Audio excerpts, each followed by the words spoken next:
Assalamualaikum warahmatullahi taala wabarakatuh. Bismillahirrahmanirrahim. Alhamdulillahi rabbil alamin. Wala 'aqibatu lil muttaqin wala 'udwana illa 'alal zalimin. Nashhadu an la ilaha illallah wahdahu la syarika lah wa nashhadu anna Muhammadan 'abduhu wa rasuluh. Wa nusalli wa nusallim ala sayyidina Muhammad wa ala alihi wa sahbihi ajma'in.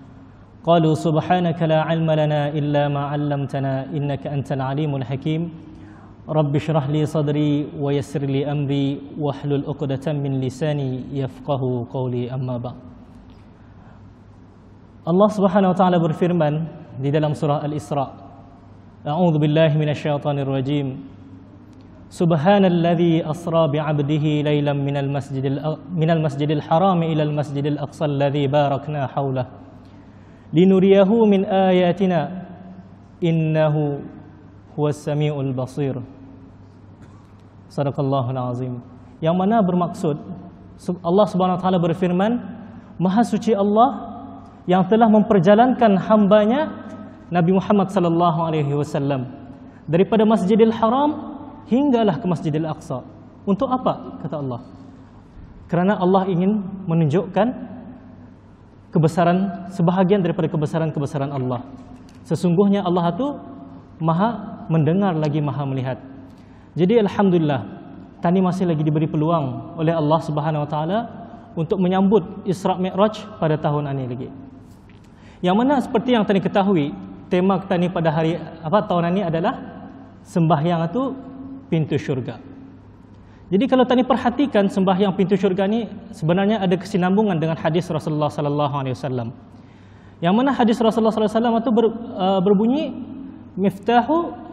miftahul jannah as-salah. Iaitu kunci syurga itu salat. Kurang lebihlah bunyinya.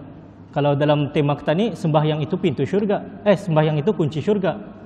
Tetapi dalam hadis kunci syurga itu sembahyang, samalah.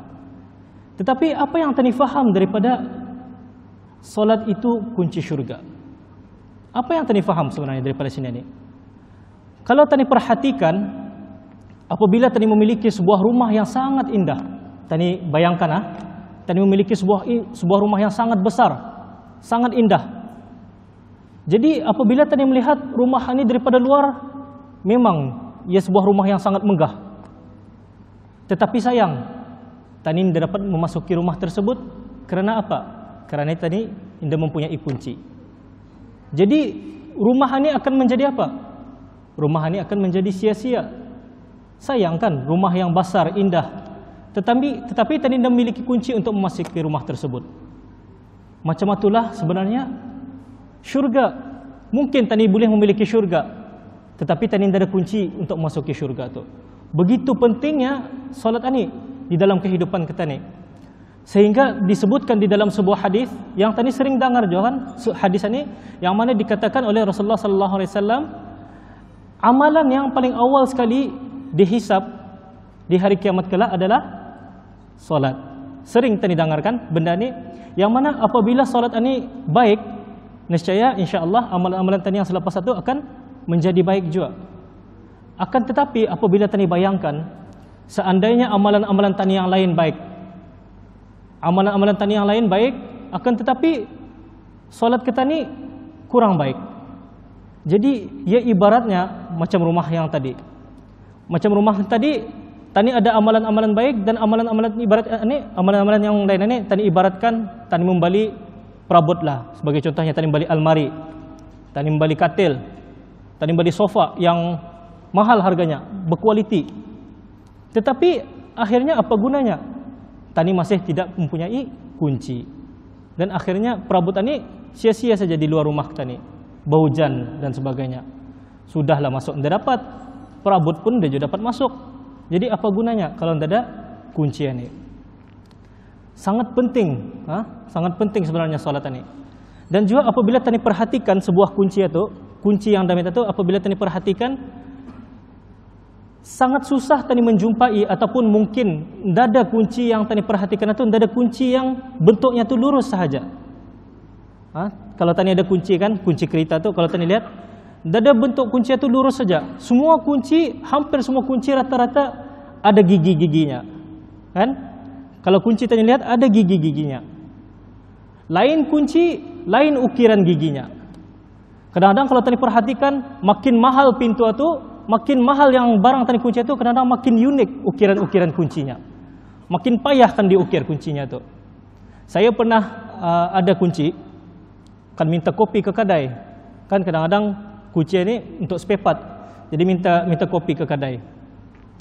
Kunci yang murah lah, yang mangga damit biasanya. Bolehlah kedai ini di kopinya, senang saja dibuatnya. Akan tetapi apabila kunci yang mahal, kunci yang jenis mahal, saya cuba bawa ke kedai, indah dorang dapat buat. Sebab apa? Sebab ukirannya itu payah. Jadi ini baru kunci-kunci yang biasa. Apatah lagi kunci syurga. Kunci syurga yang mana apabila tadi perhatikan di dalam syurga itu sangat indah. Apa-apapun yang tadi inginkan di dalam syurga itu semuanya terdapat. Jangan perlu tadi katakan, yang terlintas di dalam hati tadi saja pun sudah Allah sediakan. Apatah lagi benda yang tadi sebutkan. Di antara gambaran syurga yang Allah sediakan untuk tadi ada disebutkan di dalam surah Al-Insan, yang mana Allah SWT berfirman, A'udzubillahi minasyaitonirrajim, muttaqiina fiha 'alal ara'ik la yarawna fiha syamsan wala zamhariran. Sadaqallahul azim. Di dalam surah Al-Insan ini Allah sebutkan, rupa-rupanya Allah ini mengetahui, memanglah Allah mengetahui apa keinginan kita ni sebagai hamba Allah ni. Allah mengetahui apa keinginan kita ni sebagai manusia. Kadang-kadang apabila kita ni sibuk dengan kerja kita ni sibuk dengan masalah kita ni, sakit kepala, stres, ada kalanya tanya itu berkeinginan, alangkah baiknya apabila aku balik ke rumah saja indah buat papa. Alangkah baiknya aku duduk di rumah saja melihat TV, makan, tidur, itu saja. Pernah kadang-kadang terfikir dalam diri kita ni, alangkah baiknya apabila itu terjadi. Rupa-rupanya Allah Subhanahu wa taala tahu keinginan kita ni sebagai manusia. Jadi Allah sebutkan di dalam surah Al-Insan ini, di antara gambaran syurga, muttaqiina fiha 'alal ara'ik la yarawna fiha syamsan wala zamhariran. Yang mana tatkala di dalam syurga itu Allah sediakan untuk tani satu tempat yang mana tani akan duduk di tempat itu dan tani akan duduk rileks saja di tempat itu. Tidak ada membuat apa-apa. Tani duduk di sana dan keadaan pada ketika itu kata Allah, la yarawna fiha syamsan wala zamhariran. Yang mana keadaan pada ketika itu tidak terlalu sejuk dan tidak juga terlalu panas. Kadang-kadang katanya ini terlalu sejuk salah, macam-macam mana ni? Ikon sejuk salah. Terlalu panas salah juga. Kadang-kadang time tidur buka ikon sejuk, tutup ikon panas dia juga, salah-salah. Tapi keadaan pada kita ketika itu Allah sediakan untuk kita ni keadaannya tidak terlalu sejuk dan tidak terlalu panas. Suhunya ngam-ngam yang tani mahukan. Dan berhampiran tempat tani duduk itu Allah sediakan sebuah pohon pokok yang banyak buah-buahnya. Kalau kita ni di dunia ada pohon mangga dah payah meniang kali ya. Okey lagi. Tapi kalau contohnya macam pokok kelapa, kadang-kadang perlu tani meniang untuk mendapatkan buahnya. Tetapi keadaan pada ketika di syurga itu, apabila tani berkeinginan untuk mengambil buah tersebut, bukan tani mengagak pokok, tapi rupa-rupanya pokok itu tersebut mendekati kita ni. Dahan-dahannya berdekatan dengan tani, sendiri bergerak arah tani, dan sangat mudah saja untuk tani mengambil buahnya. Ini adalah di antara gambaran-gambaran syurga yang Allah berikan kepada kita ni. Dan pelbagai benda lagi di dalam syurga itu dapat tani dapatkan. Jadi sudah tentu kuncinya ini adalah kunci yang spesial. Kunci yang sangat istimewa. Dan bukan calang-calang kunci ini dapat dikopi-kopi di kedai-kedai, dapat disalin-salin di kedai, kan dijadikan spare part. Indah dapat. Macam mana kuncinya ni? Cuba tadi perhatikan salat, sembahyang kita ni. Sembahyang tadi mana ada rata? Ada kalanya 4 rakaat, ada kalanya 3 rakaat, dan ada kalanya 2 rakaat. Dan ada kalanya di dalam salat kita ni bukan sentiasa tadi qiyam, bukan sentiasa tadi berdiri. Ada kalanya rukuk, ada kalanya i'tidal, ada kalanya sujud. Nah, benda-benda inilah yang perlu tani jaga. Ibaratnya kunci tadi itu sensitif sebenarnya. Kalau tadi perhatikan gigi-giginya tu, sumpak saya sedikit, kuncinya tu, sumpak saya sedikit. Kadang-kadang tadi cuba buka pintu tu tidak mau bah, pasal dia sumpak. Macam itu juga dengan sembahyang tadi. Kadang-kadang on, kadang-kadang off, kadang-kadang sembahyang, kadang-kadang indah. Jadi macam mana kunci tadi ini akan menjadi sempurna? Ini yang perlu tadi perhatikan. Apabila tadi sembahyang, tadi sempurnakan sembahyang kita ni. Tapi kadang-kadang kebanyakan kita ni sembahyang hanya untuk menjalankan tanggungjawab. Tapi tadi tidak menghayati benar-benar salat kita ni. Hebatnya salat sehingga kan Allah Subhanahu Wa Taala berfirman, Innas salata tanha anil fahsya'i wal munkar. Sesungguhnya salat itu mampu mencegah tani daripada berbuat fahsya dan munkar.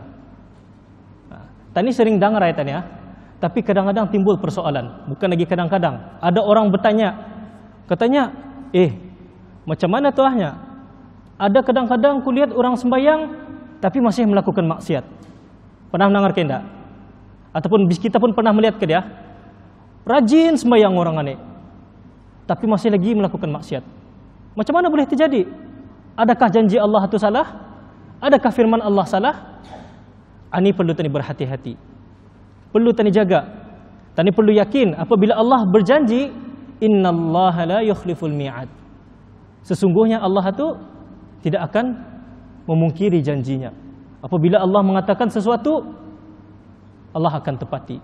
Jadi sungguh sebenarnya jawapannya adalah jangan tani persoalkan betulkah salat itu mampu mencegah tani daripada fahsyat dan munkar. Bukan itu yang tani persoalkan. Tetapi yang tani soalkan adalah betapa sempurnanya salat kita ni sebenarnya. Sehingga mampu sehingga salat itu menjadi sempurna dan mampu mencegah tani daripada fahsyat dan munkar.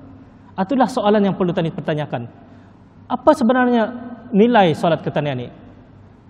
Kalau tadi perhatikan salat kita ni, adakah sempurna sebenarnya salat kita ni? Tatkala tadi sembahyang, macam mana tahap kekhusyukan kita ni? Ataukah apabila tadi sembahyang itu kan cepat habis saja, asal selesai? Ada kalanya lagi, kadang-kadang sebelum tadi salat itu masih lagi beribun-ibun. Imam kan mendirikan sembahyang, tadi masih lagi bermain-main. Jadi inilah persoalan yang tani tanyakan diri tani. Berkemungkinan salat itu tidak mampu mencegah tani daripada fahsyat dan munkar adalah akibat daripada salat ketani yang tidak sempurna. Dan benda ini sebenarnya ada kesinambungannya dengan hadis Rasulullah sallallahu alaihi wasallam. Yang mana Rasulullah sallallahu alaihi wasallam ada pernah bersabda yang lebih kurang bermaksud, kata Rasulullah, berapa ramai orang yang salat, berapa ramai orang yang sembahyang dan ia tidak mendapatkan apa-apa daripada salatnya melainkan 1/10 saja daripada salatnya, 1/9, 1/8, 7, 6, 5 ataupun separuh sahaja daripada salatnya. Apa yang dapat difahami daripada hadis ini? Bermakna Rasulullah SAW mengajarkan kepada kita ni, kadang-kadang apabila tanya salat itu tidak sepenuhnya Allah terima. Mungkin 1/10 saja daripada salat tani yang Allah terima. Dan apabila tani bayangkan, mun 1/10 saja Allah terima, mampukah salat tani ini akan mencegah tani daripada fahsyat dan munkar? Ini soalan yang perlu tani tanya arah diri kita ni. Orang lain tidak tahu bagaimana tahap kekhusyukan kita ni. Tetapi mungkin tani dan Allah Subhanahu Wa Taala sudah tentu akan mengetahui. Jadi tani nilai diri kita ni sendiri. Tani pertanyakan diri kita ni. Kalau tani kan mahukan syurga, sudah tentu tani akan menjaga kunci kita ini sebaiknya. Macam ibaratnya tani memiliki kunci rumah yang sangat indah itu. Indahkan tani ampai-ampaikan kunci itu. Jangankan kunci rumah, kunci kereta. Indahkan tani ampai-ampaikan sembarana. Tani simpan tempat yang bertapuk, berjaga. Apatah lagi kunci syurga. Indahkan tani mempersendahkan ataupun sembarana saja dengan kunci ini. Memang sebenarnya kadang-kadang solat ini, bukan lagi kadang-kadang, memang solat ini berat. Sebab Allah sendiri ada berfirman di dalam surah Al-Baqarah. Allah sendiri berfirman, A'udzubillahi minasyaitonirrajim. Wasta'inu bis-sabri was-salah. Wa innaha lakabiratun illa 'alal khashi'in. Apa kata Allah dalam firman Allah ni? Kata Allah, dan saling bantu-membantulah kamu di dalam kesabaran dan salat. Kerana sesungguhnya ia adalah berat kecuali untuk orang-orang yang khusyuk. Nah, di sini persoalannya, siapakah orang-orang khusyuk ni? Tani sering mendengar perkataan khusyuk, tapi tani tidak tahu apa sebenarnya khusyuk ni. Dikatakan oleh Ibn Qayyim Al-Jauziyah, ia membahagikan khusyuk ni kepada dua, yaitu khusyuk iman dan khusyuk nifaq. Jadi apakah contoh khusyuk iman? Apa dia contoh khusyuk orang yang beriman? Kata Ibn Qayyim Al-Jauziyah, khusyuk orang yang beriman ini adalah diantaranya takut, ia malu dan berharap, dan ada lagi sebahagiannya. Tapi kadang-kadang pendapat tani tentang khusyuk ini hanyalah takut. Ini adalah salah. Kadang-kadang kalau tani fikirkan takut sahaja, sehingga kan kalau tani takut berhadapan dengan seseorang, kadang-kadang sampai tani tidak mau membuat langsung apa-apa. Ini salah. Tetapi takut yang dimaksudkan di sini ini adalah bainal khauf war raja. Ia ada perantaraan di antara takut dan pengharapan. Jadi apabila ia berada di antara takut dan pengharapan, maka tani masih takut, tapi tani masih mengharap kepada Allah Subhanahu wa taala. Kadang-kadang tani takut, takut ke sampai indah sembahyang. Luan salah faham terhadap takut. Tetapi ini adalah takut dan mengharap. Ibaratnya apabila tani berhadapan, tani dipanggil berhadapan dengan raja sebagai contohnya. Dengan raja ke tani, karena begitu datang surat, raja datang memanggil. Sudah tentu tani ini kabak-kabak, apa kan ku pakai ya? Macam mana pakaianku kan jumpa rajanya? Sudah tentu tani akan milih pakaian yang sangat indah, pakaian paling baik. Sudah tentu tani kan berharum-haruman. Sudah tentu tani berfikir, macam mana aku akan bersalam dengan raja ni? Kadang-kadang berhadapan dengan raja pun tani kan bergaru ataupun takut. Salah-salah tani kan bergaru depan raja. Tunggu raja melihat arah lain, baru bergaru. Kan berunjur pun sangal kaki batis, ditahan berjam-jam. Sebab apa? Sebab tani hormat dengan raja. Dan kadang-kadang apabila ada majlis, yang raja akan hadir dalam majlis tersebut, pelbagai persiapan dibuat. Raptai inilah, raptai itulah, rehearsal inilah, rehearsal itulah. Kadang-kadang sampai berminggu-minggu. Karena apa? Karena orang mahukan majlis itu sempurna, kerana ia akan dihadiri oleh raja.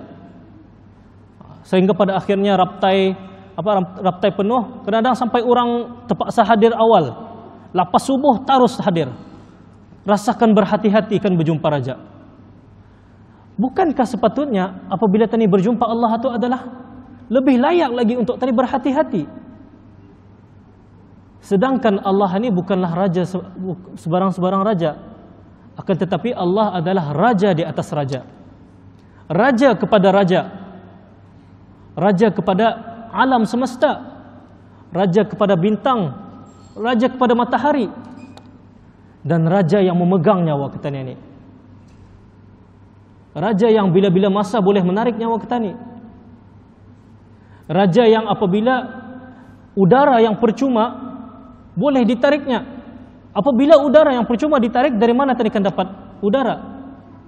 Bukankah raja ini yang lebih tani patut hormati? Bukankah raja ini yang lebih patut tani malu? Lebih patut tani takut dan lebih patut tani berharap padanya. Ini yang patut tani perhatikan.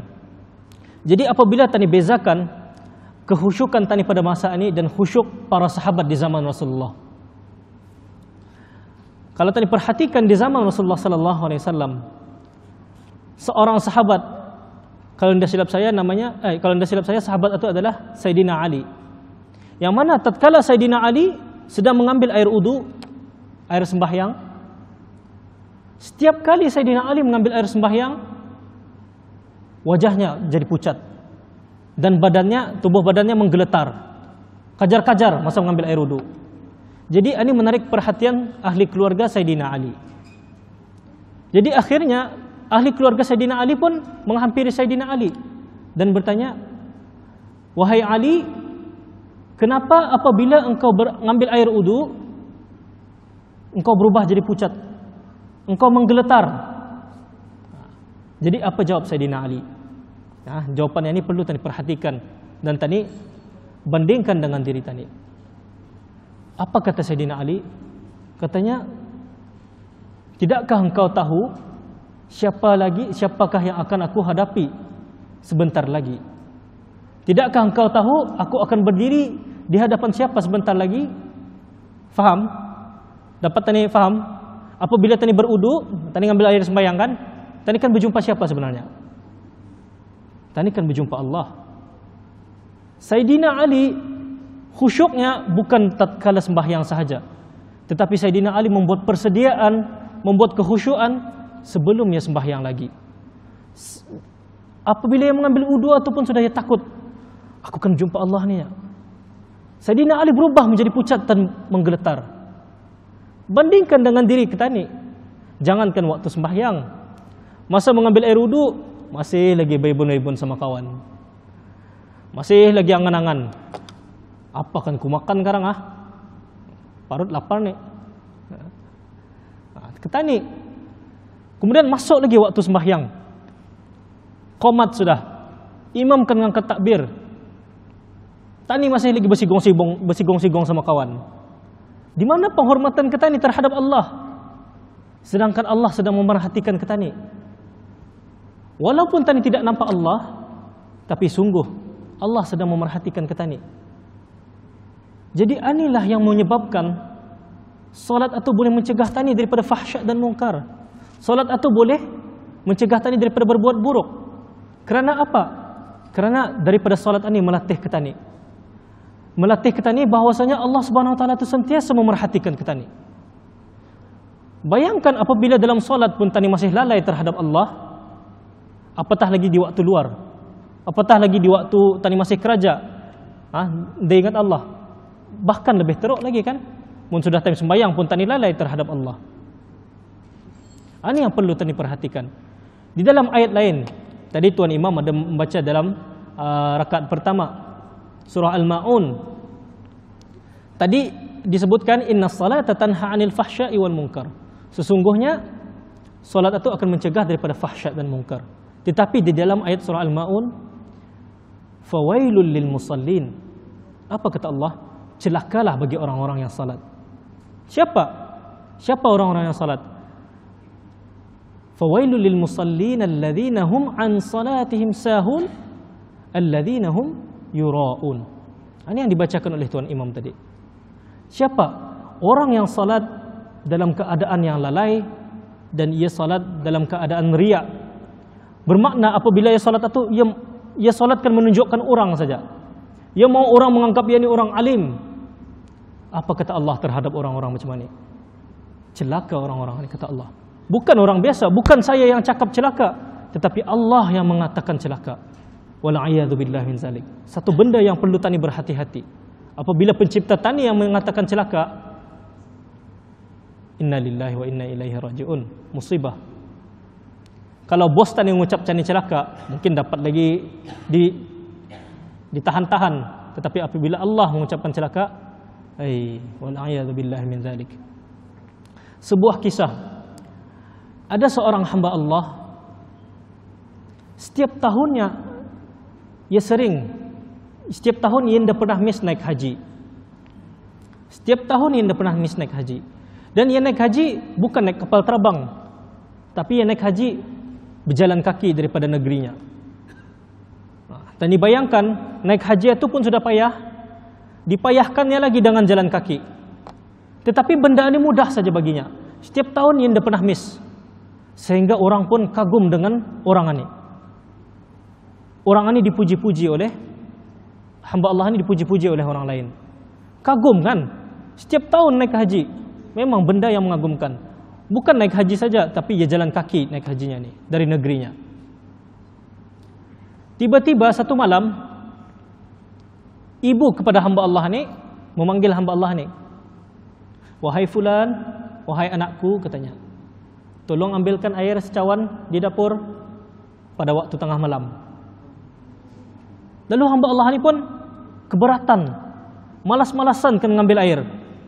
Tapi dipajal-pajalnya ke dapur juga ngambil air.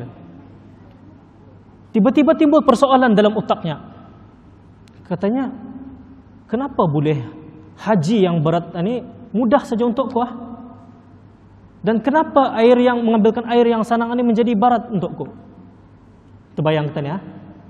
Haji yang berat jadi mudah untuknya. Kan mengambilkan air untuk mama pun payah terjadinya. Kenapa boleh ini terjadi? Jadi ia pun duduk bermuhasabah diri. Ia merefleksi dirinya, diperhatikannya di mana silapnya. Jadi dipikir-pikirkannya, rupa-rupanya haji menjadi mudah. Rupa-rupanya karena apa? Karena ia riak. Karena ia dipuji-puji orang. Tetapi mengambilkan air yang sedikit ini menjadi payah. Sebab dia berlaku di waktu tengah malam, nada orang melihatkan memuji ke dia. Benda ini jadi barat. Ini tadi perlu berhati-hati. Satu benda itu menjadi mudah disebabkan tani riak. Tapi masalahnya, ia tidak bermanfaat untuk petani. Bahkan dia mudarat untuk petani. Mudaratnya mungkin bukan di dunia, tetapi di akhirat mudaratnya. Mudarat seorang yang riak ini diceritakan di dalam sebuah hadis, tiga golongan yang paling awal dihisab oleh Allah Subhanahu Wa Taala di syurga, di akhirat ada 3 golongan. Yang mana kisah tersebut lebih kurang berbunyi pada ketika itu, di saat semua umat, semua golongan ini dikumpulkan di akhirat, tiba-tiba dihamparkan kapit merah menuju syurga. Lalu Allah memerintahkan, araklah 3 golongan ini untuk masuk syurga. Manusia-manusia lain tercengang. Siapakah 3 golongan ini? Hebat sungguh 3 golongan ini, yang mana orang lain pun belum selesai dihisab, tetapi 3 golongan ini sudah diarak untuk dimasukkan ke syurga. Lalu diaraklah 3 golongan ini. Tiba-tiba hampir masuk ke syurga. Lalu Allah memerintahkan, humbankan 3 golongan ini ke neraka. Lalu dihumban oleh malaikat 3 golongan ini ke neraka. Jadi siapakah 3 golongan ini? Golongan pertama adalah orang yang mati syahid. Bukan calang-calangnya. Orang yang kedua adalah orang yang mengajarkan Al-Quran. Dan golongan yang ketiga adalah golongan yang bersedekah. Tadi bayangkan, macam mana boleh orang yang syahid, macam mana boleh orang yang mengajarkan Al-Quran, macam mana boleh orang yang bersedekah ini Allah suruh limparkan ke neraka. Rupa-rupanya kata Allah, engkau syahid bukan kerana aku, tetapi engkau berjihad di jalan Allah, dan syahid adalah kerana engkau ingin dipuji oleh orang bahwasanya engkau adalah orang yang kuat, bahwasanya engkau adalah orang yang berani. Lalu disebabkan engkau melakukan ini bukan kerana aku, jadi aku lemparkan kau ke neraka. Aku hanya tunjukkan orang memuji-muji kau. Inilah yang engkau minta. Orang memuji-muji, orang terkagum dengan kau. Tetapi apabila hampir syurga sudah, dilemparkan ke neraka. Dan orang yang kedua, golongan yang kedua adalah orang yang membaca Al-Quran. Orang yang mengajarkan Al-Quran. Kata Allah, sesungguhnya engkau mengajarkan Al-Quran dan membaca Al-Quran bukan kerana aku, tetapi engkau ingin dipuji oleh orang bahwasanya engkau memiliki suara yang cantik, bahwasanya engkau orang yang berpengetahuan dan sebagainya. Lalu akhirnya orang yang membaca Al-Quran ini pun dilemparkan ke dalam neraka. Dan orang yang ketiga adalah orang yang selalu bersedekah. Lalu Allah katakan, dan kamu juga akan dilempar ke dalam neraka kerana engkau bersedekah bukan kerana aku, tetapi engkau bersedekah kerana ingin pujian orang. Dikatakan kamu ini adalah orang yang pemurah, kamu ini adalah orang yang baik dan sebagainya. Dan akhirnya Allah lemparkan ke dalam neraka. Ini bahayanya dengan riya. Riya ini ibaratnya fata morgana. Kita tahu fata morgana, kita tahu. Fata morgana ini ibaratnya macam kalau tadi di tengah hari ya, waktu panas, driving, time jam, selalu tadi terlihat fata morgana nih. Kadang-kadang arah kereta tuh macam ada ombak, air ngombak, macam belayang usulnya, bombak, panas kan, ada haba-haba tuh. Itulah dikatakan fata morgana. Atau ibaratnya apabila tadi di padang pasir, Kadang-kadang tadi di padang pasir orang kehausan. Tiba-tiba tadi dilihat di jauh-jauh di ujung itu macam ada air, macam berombak air. Tetapi apabila dia agak, rupa-rupanya tidak ada. Anilah fata morgana. Anilah ibaratnya tadi di dunia. Tani ngalih sembayang setiap hari sembayang, tepat waktu 5 waktu. Tetapi rupa-rupanya bukan untuk Allah.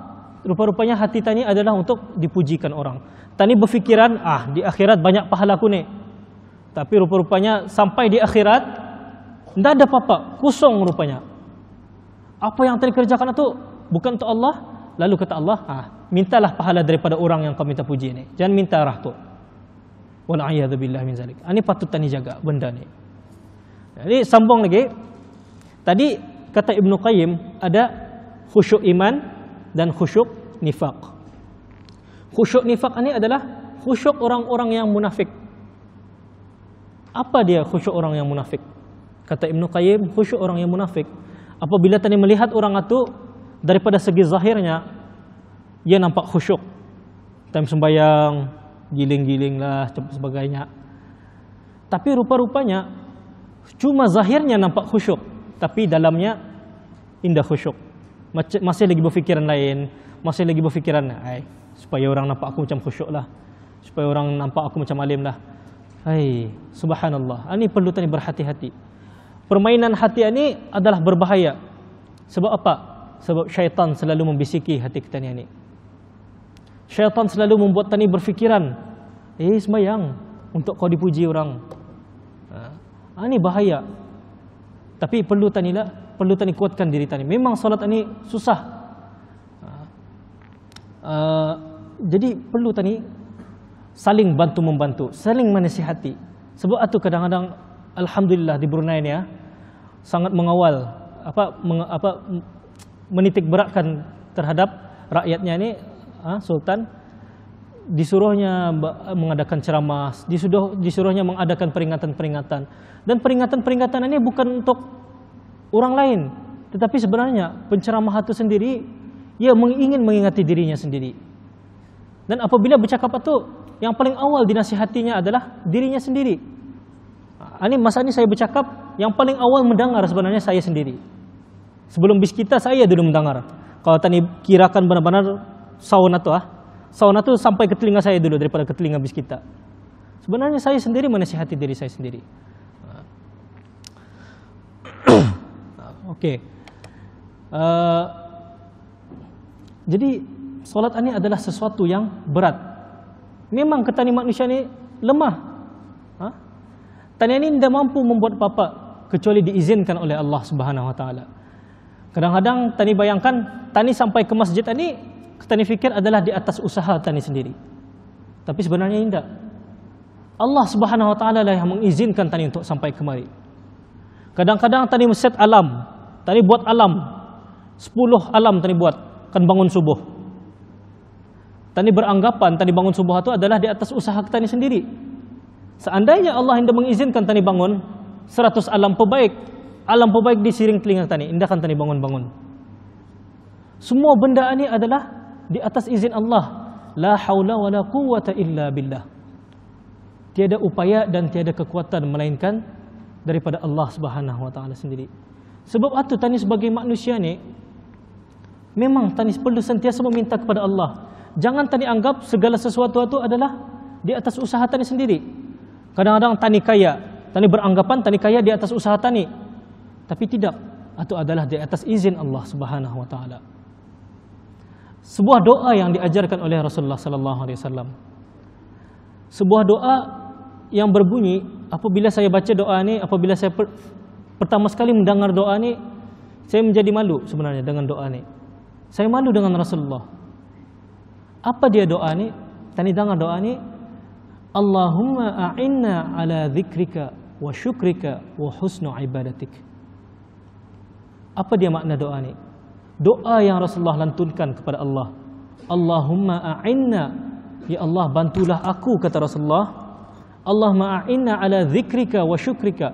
Bantulah aku ya Allah untuk sentiasa mengingatmu dan sentiasa bersyukur kepadamu. Wa husnu ibadatik, dan sentiasa memperbaiki ibadahku terhadapmu. Tani bayangkan Rasulullah sallallahu alaihi wasallam yang maksum, Rasulullah sallallahu alaihi wasallam yang dijanjikan syurga oleh Allah Subhanahu wa taala,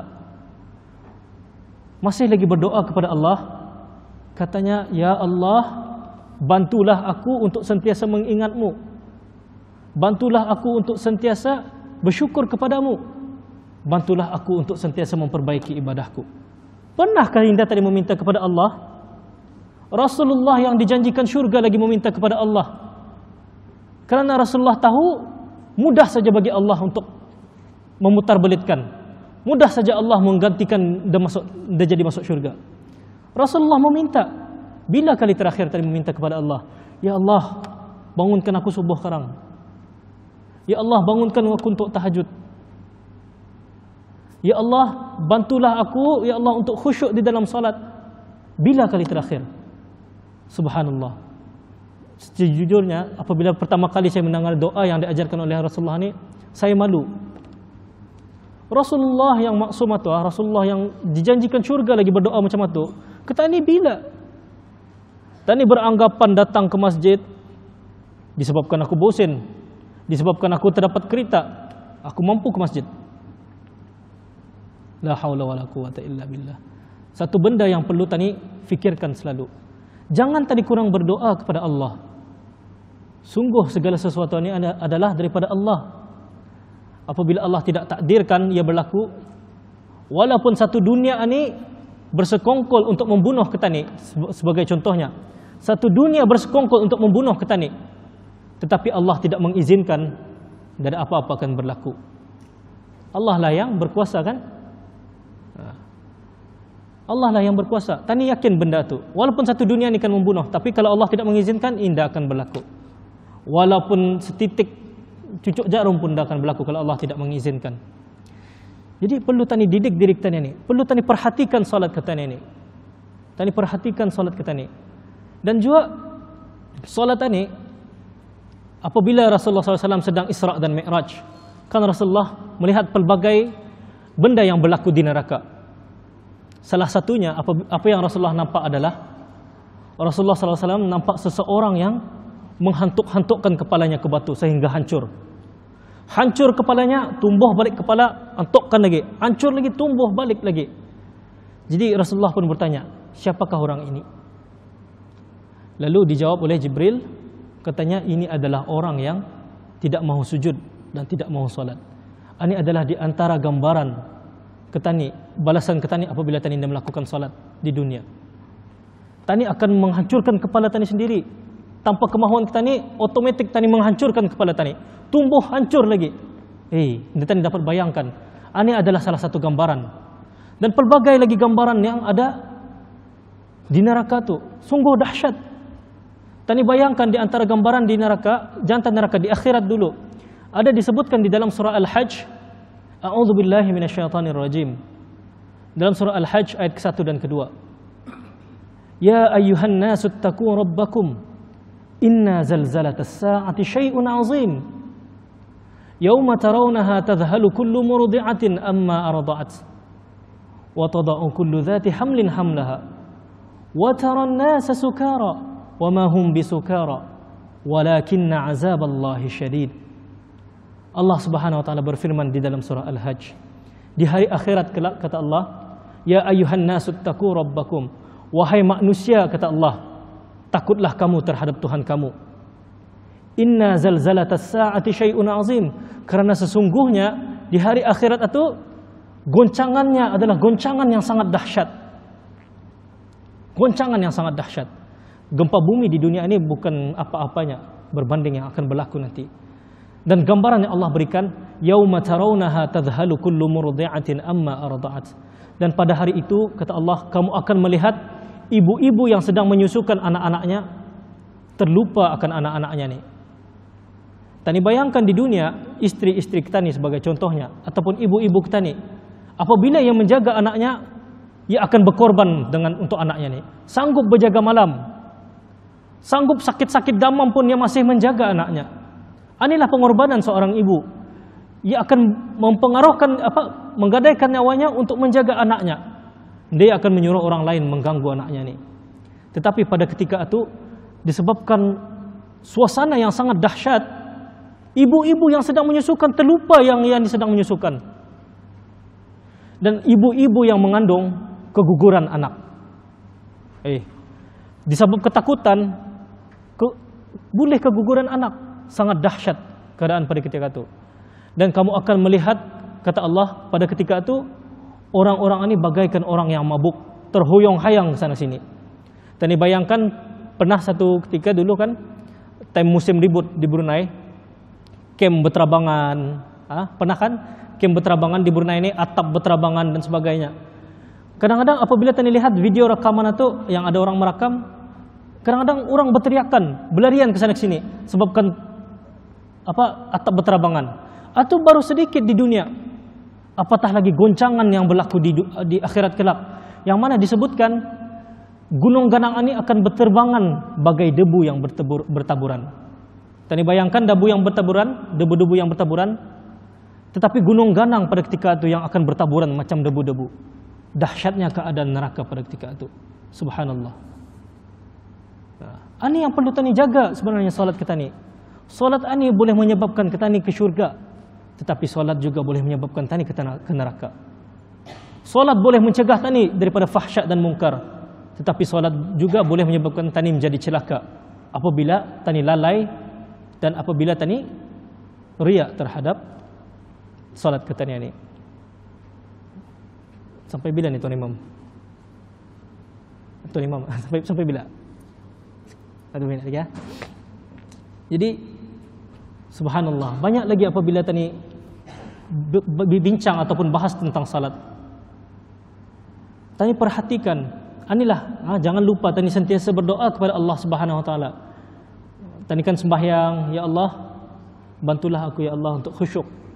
Jadi apabila tani selalu melatih diri kita ni, apabila tani selalu melatih diri tani dalam solat, tani tahu bahawasanya Allah sedang melihat kita ni. Insya-Allah apabila tani berada di luar sana, tani sentiasa akan ingat Allah. Apabila tani kan melakukan maksiat ataupun apabila tani hendakan menjaga aurat kita ni, tani teringat Allah sedang melihat aku. Bila-bila masa Allah dapat menarik nyawaku.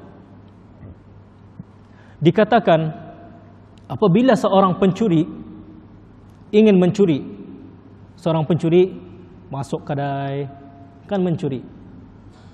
Apabila ia akan mencuri, tiba-tiba terbit di dalam hatinya secebis iman, sedikit iman saja, maka kata Rasulullah, nescaya pencuri ini tidak akan jadi mencuri.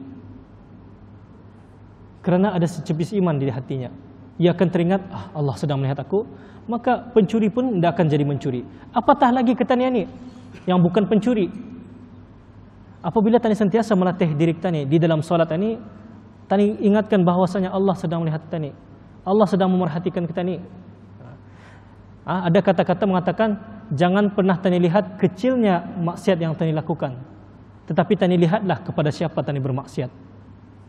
Jangan pernah tani lihat kecilnya maksiat yang tani lakukan, tetapi lihatlah kepada siapa tani bermaksiat, yaitu Allah Subhanahu wa taala.